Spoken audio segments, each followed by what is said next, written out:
Thank you very much. Thank you.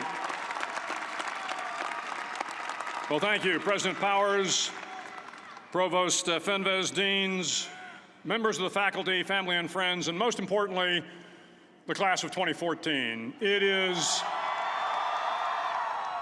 indeed an honor for me to be here tonight. It's been almost 37 years to the day that I graduated from UT. I remember a lot of things about that day. I remember I had a throbbing headache from a party the night before.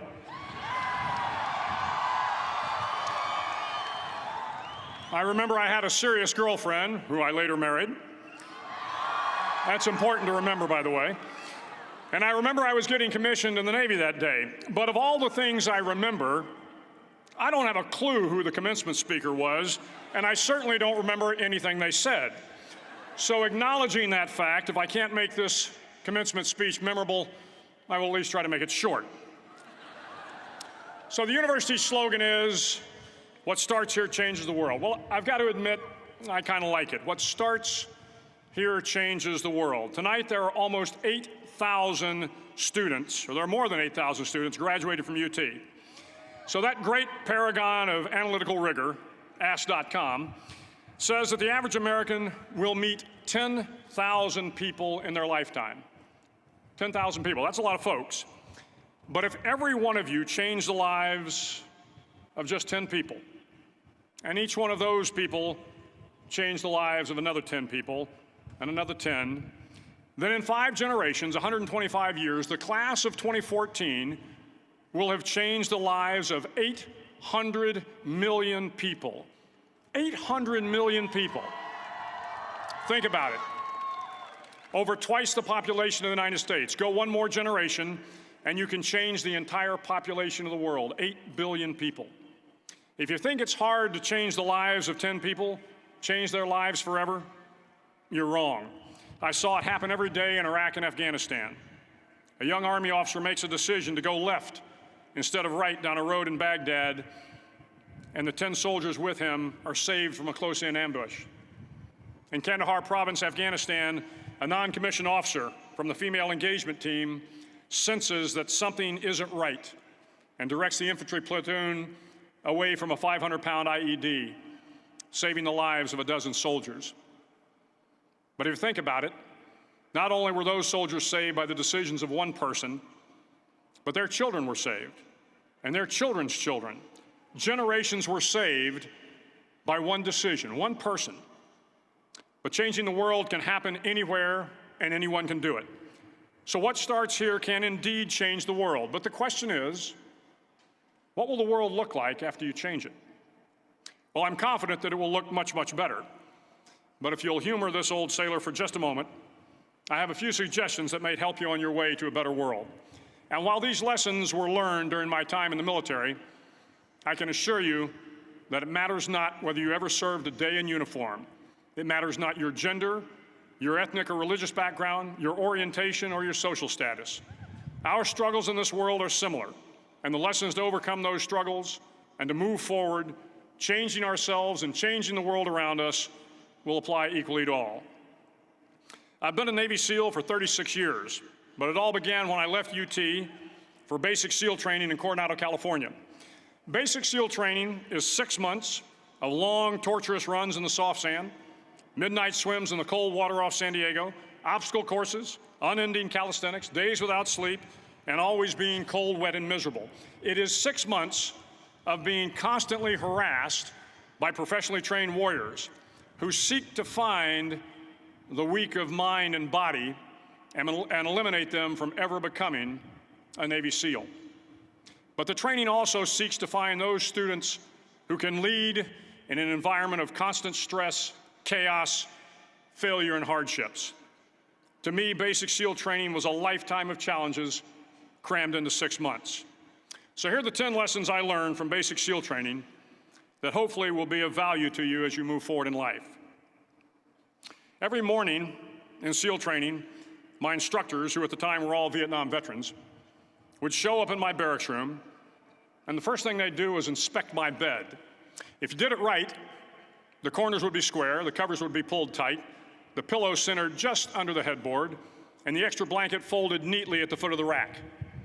It was a simple task, mundane at best, but every morning we were required to make our bed to perfection.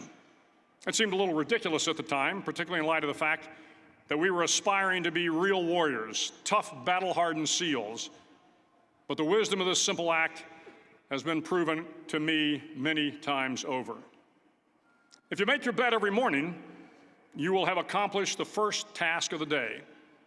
It will give you a small sense of pride, and it will encourage you to do another task, and another, and another. And by the end of the day, that one task completed will have turned into many tasks completed. Making your bed will also reinforce the fact that the little things in life matter. If you can't do the little things right, you'll never be able to do the big things right. And if by chance you have a miserable day, you will come home to a bed that is made, that you made. And a made bed gives you encouragement that tomorrow will be better. So if you want to change the world, start off by making your bed. During SEAL training, the students are all broken down into boat crews.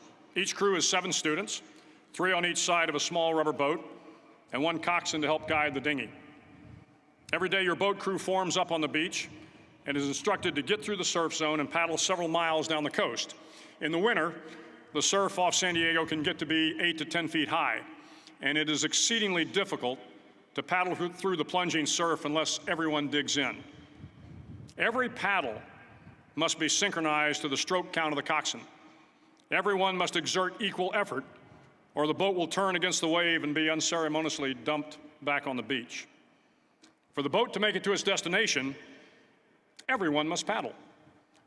You can't change the world alone. You will need some help. And to truly get from your starting point to your destination takes friends, colleagues, the goodwill of strangers, and a strong coxswain to guide you. If you want to change the world, find someone to help you paddle. Over a few weeks of difficult training, my SEAL class, which started with 150 men, was down to just 42. There were now 6 boat crews of 7 men each. I was in the boat with the tall guys, but the best boat crew we had was made up of the little guys, the Munchkin crew, we called them. No one was over 5'5". The Munchkin boat crew had 1 American Indian, 1 African American, 1 Polish American, 1 Greek American, 1 Italian American, and 2 tough kids from the Midwest. They out-paddled, outran, and outswam all the other boat crews. The big men in the other boat crews would always make good-natured fun of the tiny little flippers the Munchkins put on their tiny little feet prior to every swim.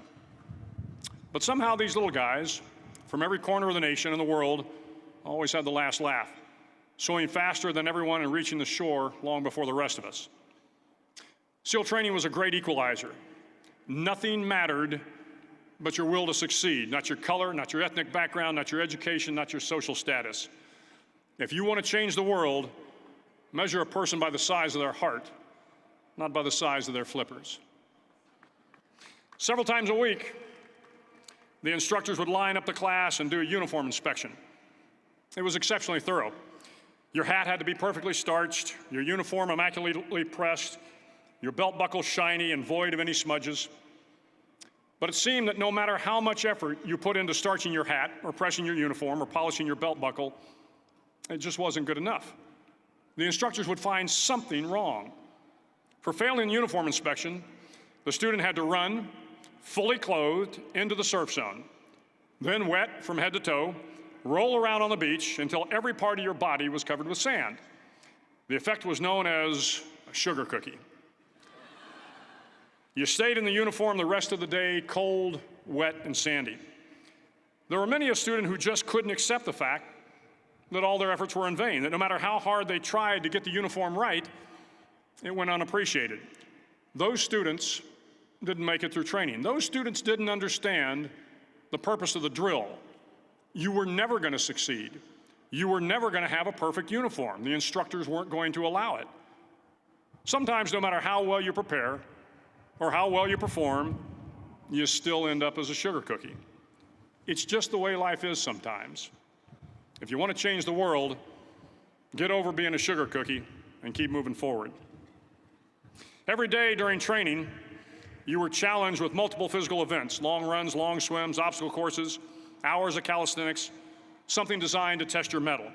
Every event had standards, times you had to meet. If you failed to meet those times, those standards, your name was posted on a list, and at the end of the day, those on the list were invited to a circus. A circus was 2 hours of additional calisthenics, designed to wear you down, to break your spirit, to force you to quit. No one wanted a circus. A circus meant that for that day, you didn't measure up. A circus meant more fatigue, and more fatigue meant that the following day would be more difficult, and more circuses were likely. But at some time during SEAL training, everyone made the circus list. But an interesting thing happened to those who were constantly on the list. Over time, those students who did 2 hours of extra calisthenics got stronger and stronger. The pain of the circuses built inner strength and physical resiliency. Life is filled with circuses. You will fail. You will likely fail often. It will be painful. It will be discouraging. At times, it will test you to your very core. But if you want to change the world, don't be afraid of the circuses. At least twice a week, the trainees were required to run the obstacle course. The obstacle course contained 25 obstacles, including a 10-foot wall, a 30-foot cargo net, a barbed wire crawl, to name a few. But the most challenging obstacle was the slide for life. It had a 3-level, 30-foot tower at one end and a 1-level tower at the other. In between was a 200-foot-long rope. You had to climb the 3-tiered tower, and once at the top, you grabbed the rope, swung underneath the rope, and pulled yourself hand over hand until you got to the other end. The record for the obstacle course had stood for years when my class began in 1977. The record seemed unbeatable until one day a student decided to go down the slide for life head first. Instead of swinging his body underneath the rope and inching his way down, he bravely mounted the top of the rope and thrust himself forward. It was a dangerous move, seemingly foolish and fraught with risk.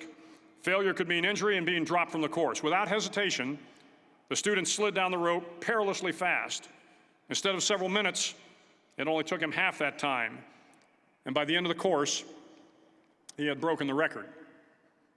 If you want to change the world, sometimes you have to slide down the obstacles head first. During the land warfare phase of training, the students are flown out to San Clemente Island, which lies off the coast of San Diego. The waters off San Clemente are a breeding ground for the great white sharks. To pass SEAL training, there are a series of long swims that must be completed. One is the night swim. Before the swim, the instructors joyfully brief the students on all the species of sharks that inhabit the waters off San Clemente. They assure you, however, that no student has ever been eaten by a shark, at least not that they can remember. But you are also taught that if a shark begins to circle your position, stand your ground. Do not swim away. Do not act afraid. And if the shark, hungry for a midnight snack, darts towards you, then summons up all your strength and punch him in the snout, and he will turn and swim away. There are a lot of sharks in the world. If you hope to complete the swim, you will have to deal with them. So if you want to change the world, don't back down from the sharks. As Navy SEALs, one of our jobs is to conduct underwater attacks against enemy shipping. We practice this technique extensively during training. The ship attack mission is where a pair of SEAL divers is dropped off outside an enemy harbor and then swims well over 2 miles underwater, using nothing but a depth gauge and a compass to get to the target. During the entire swim, even well below the surface, there is some light that comes through. It is comforting to know that there is open water above you. But as you approach the ship, which is tied to a pier, the light begins to fade. The steel structure of the ship blocks the moonlight. It blocks the surrounding street lamps. It blocks all ambient light. To be successful in your mission, you have to swim under the ship and find the keel, the center line, and the deepest part of the ship. This is your objective. But the keel is also the darkest part of the ship, where you cannot see your hand in front of your face, where the noise from the ship's machinery is deafening, and where it gets to be easily disoriented, and you can fail. Every SEAL knows that under the keel, at that darkest moment of the mission, is a time when you need to be calm, when you must be calm, when you must be composed, when all your tactical skills, your physical power, and your inner strength must be brought to bear. If you want to change the world, you must be your very best in the darkest moments. The 9th week of training is referred to as Hell Week. It is 6 days of no sleep, constant physical and mental harassment, and one special day at the Mud Flats. The Mud Flats are an area between San Diego and Tijuana where the water runs off and creates the Tijuana Sloughs, a swampy patch of terrain where the mud will engulf you. It is on Wednesday of Hell Week that you paddle down to the Mud Flats and spend the next 15 hours trying to survive this freezing cold, the howling wind, and the incessant pressure to quit from the instructors. As the sun began to set that Wednesday evening, my training class, having committed some egregious infraction of the rules, was ordered into the mud. The mud consumed each man till there was nothing visible but our heads. The instructors told us we could leave the mud if only 5 men would quit. Only 5 men, just 5 men, and we could get out of the oppressive cold. Looking around the mud flat, it was apparent that some students were about to give up. It was still over 8 hours till the sun came up. 8 more hours of bone-chilling cold. The chattering teeth and the shivering moans of the trainees were so loud, it was hard to hear anything. And then one voice began to echo through the night. One voice raised in song. The song was terribly out of tune, but sung with great enthusiasm. One voice became 2, and 2 became 3, and before long, everyone in the class was singing. The instructors threatened us with more time in the mud if we kept up the singing, but the singing persisted. And somehow the mud seemed a little warmer, and the wind a little tamer, and the dawn not so far away. If I have learned anything in my time traveling the world, it is the power of hope. The power of one person, a Washington, a Lincoln, King, Mandela, and even a young girl from Pakistan, Malala. One person can change the world by giving people hope. So if you want to change the world, start singing when you're up to your neck in mud. Finally, in SEAL training, there's a bell. A brass bell that hangs in the center of the compound for all the students to see. All you have to do to quit is ring the bell. Ring the bell, and you no longer have to wake up at 5 o'clock. Ring the bell, and you no longer have to be in the freezing cold swims. Ring the bell, and you no longer have to do the runs, the obstacle course, the PT, and you no longer have to endure the hardships of training.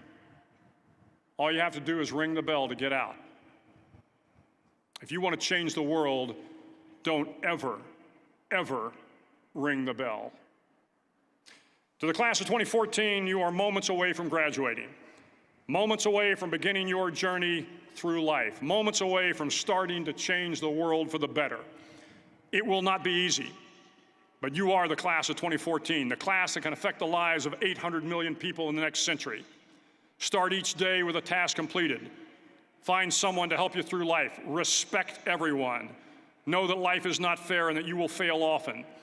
But if you take some risks, step up when the times are the toughest, face down the bullies, lift up the downtrodden, and never, ever give up, if you do these things, the next generation and the generations that follow will live in a world far better than the one we have today. And what started here will indeed have changed the world for the better. Thank you very much. Hook 'em horns.